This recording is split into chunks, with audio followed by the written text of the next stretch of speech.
అందరికీ hi, welcome to my channel. ఈరోజు మనం స్పెషల్గా సమ్మర్లో ఒకసారైనా తినాల్సిన ఒక మంచి స్వీటు రెడీ చేసుకుందాం.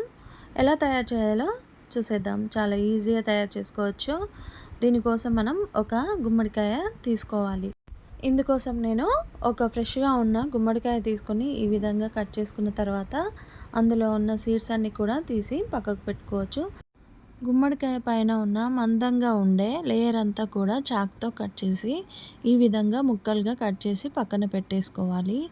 ఈ విధంగా చిన్న చిన్న కట్ చేసి పెట్టేసుకున్నామంటే మనం ఉడికించేటప్పుడు తొందరగా మగ్గిపోతాయి. నేను ఈ వీడియోలో చూపించిన ఈ విధంగా కట్ చేసి పెట్టేసుకోండి.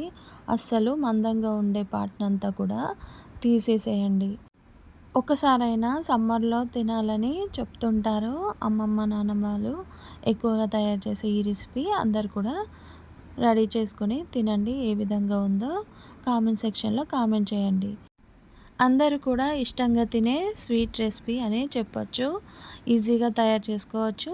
ఇప్పుడు ఒక మందపాటి బౌల్ తీసుకొని అందులోకి ఈ ముక్కలన్నీ యాడ్ చేసుకున్న తర్వాత మీడియం ఫ్లేమ్లోనే ఇప్పుడు అందులోకి కొంచెం మిల్క్ కూడా యాడ్ చేసుకుందాం. మీడియం ఫ్లేమ్లో పెట్టేసుకొని మనమంతా కూడా మగ్గించుకుందాం. ఈ విధంగా మూత పెట్టేసుకున్నామంటే తొందరగా మగ్గిపోతుంది. ఎక్కువ టైం కూడా ఉడికించాల్సిన అవసరం లేదు. ఒక 5 మినిట్స్లో మనకు ఈ విధంగా రెడీ అయిపోతుంది. చాలా వరకు ముక్కలన్నీ కూడా మగ్గిపోయి ఉన్నాయి. ఇక్కడ చూడండి, మనం కలుపుతుంటే ముక్క విరిగిపోయిందంటే సరిగ్గా ఉడికిపోయినట్టు. ఈ విధంగా ఉడికిన తర్వాత మనం 1 కప్పు వరకు షుగరు, 1 కప్పు వరకు గోధుమ పిండి తయారు చేసుకోవడానికి తీసుకుందాం. ఒకవేళ మీకు పిండి తడిపేటప్పుడు పిండి అంతా కూడా లూజ్గా అనిపించినప్పుడు మరి కాస్త గోధుమ పిండి యాడ్ చేసుకోవాలి. నాకు ఇక్కడ 1.5 కప్పు వరకు గోధుమ పిండి అవసరమైంది. మీకు ఇక్కడ నేను నేను తీసుకున్న గుమ్మడికాయ సైజుని బట్టి నేను ఇంగ్రీడియంట్స్ చెప్తున్నాను. అదేవిధంగా మీరు తీసుకునే గుమ్మడికాయ సైజుని బట్టి షుగర్ కానీ గోధుమ పిండి కానీ వాటి క్వాంటిటీ అంతా కూడా చేంజ్ అయిపోతుంది. ఈ విధంగా మనం గుమ్మడికాయ అంతా ఉడికిపోయాక అందులోకి మనం తీసుకున్న షుగర్ అంతా కూడా యాడ్ చేసుకుందాం. షుగర్ అంతా కూడా కరిగిపోయేంత వరకు ఒక 1 మినిట్ వరకు మనం కలుపుతూ మీడియం ఫ్లేమ్లోనే ఉడికించుకుందాం. కొంచెం ఓపికతో చేసుకున్నామంటే ఈ స్వీట్ రెసిపీ చాలా టేస్ట్గా ఉంటుంది. అందరు కూడా ఇష్టపడి తింటారు. తింటుంటే చాలా సాఫ్ట్గా, చాలా టేస్ట్గా ఉంటుంది. కొత్త రెసిపీ అందరు కూడా ట్రై చేయండి. ఈ విధంగా కరిగిపోయిన తర్వాత మనకు ఇక్కడ వాటర్ లాగా వస్తుంది. అసలు వాటర్ ఎక్కడ యాడ్ చేయాల్సిన అవసరం లేదు. షుగర్ కరిగిపోయిన తర్వాత మనం స్టవ్ ఆఫ్ చేసేసుకొని మనం బౌల్ పక్కకు పెట్టేసుకున్న తర్వాత గోధుమ పిండి యాడ్ చేసుకోవచ్చు. అదేవిధంగా ఇక్కడ మనం కొన్ని యాలకుల పౌడర్ కూడా యాడ్ చేసుకుందాం. యాలకుల పౌడర్ కూడా యాడ్ చేసుకోకుండా బాగుంటుంది. మామూలుగా చేసుకున్న అదిరిపోతుంది టేస్ట్. ఇక్కడ యాలకుల పౌడర్ యాడ్ చేసుకుంటే దాని అరోమా కూడా టేస్ట్ కూడా అదిరిపోతుంది. ఇక్కడ నేను యాడ్ చేసుకున్న, మీరు కూడా యాడ్ చేసుకొని ట్రై చేయండి. ఒకసారి ఈ విధంగా ట్రై చేయండి. హల్వాలాగా సూపర్గా ఉంటుంది. నేను ఈ విధంగా కూడా ట్రై చేసి తిన్నాను. సూపర్గా ఉంది. ఒకసారి ఈ విధంగా కూడా ట్రై చేయండి. ఇందులో షుగర్కి బదులు మనం బెల్లం కూడా యాడ్ చేసుకోవచ్చు. కానీ దేని టేస్ట్ అదే. నాకు షుగర్ యాడ్ చేసుకున్నప్పుడు టేస్ట్ నచ్చింది. ఈ విధంగా ట్రై చేశాను. ఈ రెసిపీ మంచి హెల్దీ రెసిపీ అని చెప్పొచ్చు. ఎవరైనా షుగర్ తినని వాళ్ళు ఊరికే షుగర్ని స్కిప్ చేసి కూడా మనం రెడీ చేసుకొని తినొచ్చు. ఈ విధంగా మనం ఎప్పుడు తినాలనుకుంటే అప్పుడు స్పెషల్గా ఈ రెసిపీ అందరు కూడా ట్రై చేసుకొని తినండి. ఇప్పుడు మనం ఇందులోకి కొంచెం కొంచెం గోధుమ పిండి యాడ్ చేసుకుంటూ మొత్తం పిండి అంతా కూడా కలిసిపోయే విధంగా ఈ విధంగా కలుపుతూ కొంచెం కొంచెం గోధుమ పిండి యాడ్ చేసుకుంటూ కలుపుకోవాలి. ఒకవేళ మరింత లూజ్గా అనిపించినప్పుడు మరింత గోధుమ పిండి యాడ్ చేసుకోవాలి. పిండి మనకు వడపిండిలాగా వచ్చేంత వరకు పిండి వేసుకుంటూ కొంచెం కొంచెంగా మనం ఇదంతా కూడా ఈ విధంగా కలిపి పెట్టేసుకొని నేను వీడియోలో చూపిస్తున్న విధంగా ఈ విధంగా గరిటెతో తిప్పుతూ ఈ విధంగా కలుపుకుంటే సరిపోతుంది. ఏంటంటే ముద్దలుగా లేకుండా పిండి అంతా కూడా కలిసిపోయే విధంగా ఈ విధంగా కలుపుతూ మనకు కొంచెం పలుచగా అవుతున్నప్పుడు పిండి మరి కాస్త యాడ్ చేసుకుంటూ ఈ విధంగా కలుపుకున్నామంటే ఎక్కడ కూడా మనకు పిండి ఉండలుగా ఉండదు. చాలా సరిగ్గా పిండి అంతా కూడా కలిసిపోయింది చూడండి. ఎక్కడ కూడా ఉండలేదు. ఈ విధంగా తయారయ్యేంత వరకు మనం పిండి అంతా కూడా కలిపి పెట్టేసుకుందాం. పిండి మనకు చేత్తో పట్టుకున్నప్పుడు అంటుకోకుండా ఉండడానికి మనం నెయ్యి కూడా యాడ్ చేసుకుందాం. ఒక 4 స్పూన్ల వరకు నెయ్యి యాడ్ చేసుకుంటే టేస్ట్ బాగుంటుంది. అదేవిధంగా మనము ముద్దలాగా తీసుకున్నప్పుడు చేతికి అస్సలు అంటుకోకుండా ఉంటుంది.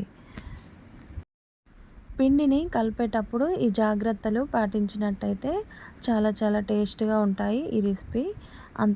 అందరూ కూడా మళ్ళీ మళ్ళీ ట్రై చేస్తారు. పిండి అంతా కూడా కలిపి పెట్టేసుకున్నాం కదా! ఇప్పుడు ఒక కడాయి తీసుకొని అందులోకి ఆయిల్ యాడ్ చేసుకుందాం. ఆయిల్ అంతా కూడా కొంచెం వేడెక్కిన తర్వాత మనం పిండి వడపిండిలాగా తీసుకుంటూ ఈ విధంగా తీసుకుంటూ వాటర్ కానీ, ఆయిల్ కానీ, నెయ్యి కానీ చేతికి అప్లై చేసుకొని ఈ విధంగా తీసుకుంటూ మనం ఇలా ఒత్తుకుంటూ వడలాగా వేసుకుంటే సరిపోతుంది. అన్నీ కూడా ఈ విధంగా వడలాగా వేసుకుందాం. ఇప్పుడు స్టవ్ మీడియం ఫ్లేమ్‌లో పెట్టేసుకొని వడలన్నీ కూడా గోల్డెన్ బ్రౌన్ వచ్చేంత వరకు ఫ్రై చేసుకుందాం. ఇలా అన్నీ కూడా వడలాగా ఒత్తుకుంటూ చక్కగా అన్నీ కూడా కాల్చేసుకుంటే సరిపోతుంది. ఇక్కడ చూడండి మనకు ఎలాంటి వంట సోడా యాడ్ చేయకుండా కూడా మనకు అన్నీ కూడా చాలా చక్కగా పూరిలాగా పొంగుతాయి. లోపల సాఫ్ట్‌గా పైన క్రంచీగా ఉంటుంది. అందరూ కూడా ట్రై చేయండి. ఒకవేళ మీకు వడలాగా ఒత్తుకోవడం రాకపోతే ఈ విధంగా పునుగుల్లాగా వేసుకున్నా సరిపోతుంది. చక్కగా పునుగుల్లాగా వేసుకొని తిన్నామంటే ఆ టేస్ట్ కూడా సూపర్‌గా ఉంటుంది. అందరూ కూడా ఈ విధంగా కూడా ట్రై చేసుకోండి. నేను 2 విధాలుగా ట్రై చేసుకున్నాను. అన్నీ కూడా చక్కగా సరిపోయాయి. షుగరు టేస్ట్ కూడా అదిరిపోయింది. చాలా చాలా రుచిగా ఉన్నాయి. అందరూ కూడా ట్రై చేయండి. అందరూ కూడా చేయాల్సిన ఈ రెసిపీ ఒక్కసారైనా ట్రై చేయండి.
ఇలాంటి మంచి మంచి హోమ్మేడ్ ఈజీ రెసిపీస్ కోసం శాండీ టాక్ హియర్‌ని సబ్స్క్రైబ్ చేసుకోండి, లైక్ చేయండి, షేర్ చేయండి.